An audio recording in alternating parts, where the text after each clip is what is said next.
আসসালামু আলাইকুম। কেমন আছেন আপনারা? আমি ভালো আছি। আজকে আপনাদেরকে দেখাবো আমার বাসায় দুটা বেলকনি আছে। এই বেলকনিতে একটা বেলকনিতে আমি কিছু সবজি গাছ লাগিয়েছি, আর একটা বেলকনিতে আছে সেখানে ফুলের গাছ।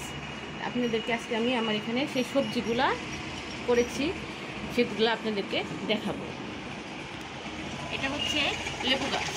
এটা আমি 3 বছর আগে লাগিয়েছিলাম। লাগানোর পর এই বছর ফল এসেছে। এ পর্যন্ত 4টা খেয়েছি, আর এখানে এখনও 3টা 4টা 5টা আছে। আর নিচেরটা হচ্ছে ছোট, নিচেরটা ছোট। এটা লাগিয়েছি 6 মাস ধরে। এটার মধ্যে প্রচুর ফুল আসছিল, কিন্তু যে পাখি এসে খেয়ে ফেলছে। তাও দেখা যাচ্ছে ছোট ছোট 2-1টা বেরোচ্ছে।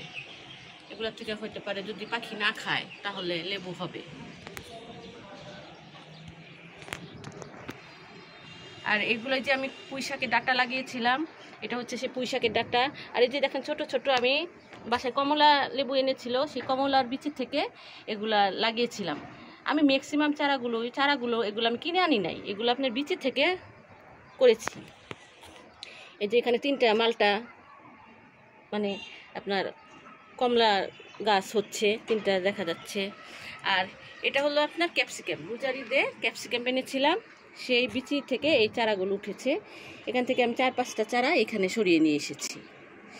আর এটা হচ্ছে আপনার মরিচ গাছ, এটাও সে আপনার বিচি থেকেই উঠেছে। এই যে দেখেন এখানে অসংখ্য ছোট ছোট চারা হচ্ছে, আরও বিচি মরিচগুলো লাল হয়ে পেকে যাওয়ার পরে পাখি খেয়ে ফেলে, সেখান থেকে আপনার এই যে দেখেন ছোট ছোট চারা আরও বের হচ্ছে। পরে আমি এগুলো সরিয়ে দেব। আর এটা হচ্ছে আপনার বোম্বাই মরিচ, এটাও আমি বিচি থেকে চারা করছি, পরে আরেকটু বড় হলে এটা আমি সরিয়ে দেব। আর এটা সাজানোর জন্য আমার মানি প্ল্যান্টের গাছ। আর এটা হচ্ছে আপনার তুলসী গাছ। এগুলো আমি যেগুলো বিচি ফেলেছিলাম, সেখান থেকে আমার এই তুলসী গাছটা এটাও হয়েছে। আর ওই পাশেও একটা আছে বড়,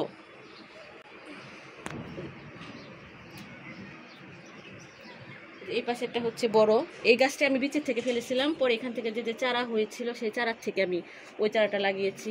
এই যে এখানে দেখেন, আর ওই যে লেবু গাছের পিছনে হচ্ছে ওই যে তুলসী গাছগুলো হচ্ছে, তুলসী গাছ এই বিচিগুলো যেখানেই পড়ে সেইখানেই হয়। এই হচ্ছে আমার ছোট্ট একটা স্বপ্নের বাগান। আপনাদের পছন্দ হলে আমার এই বাগানটাকে লাইক ও শেয়ার করবেন। আপনাদেরকে অসংখ্য ধন্যবাদ। আরেকদিন দেখাবো আমার সেই ফুলের বারান্দাটা। আজকের মতো বিদায়। আল্লাহ হাফেজ। আসসালামু আলাইকুম।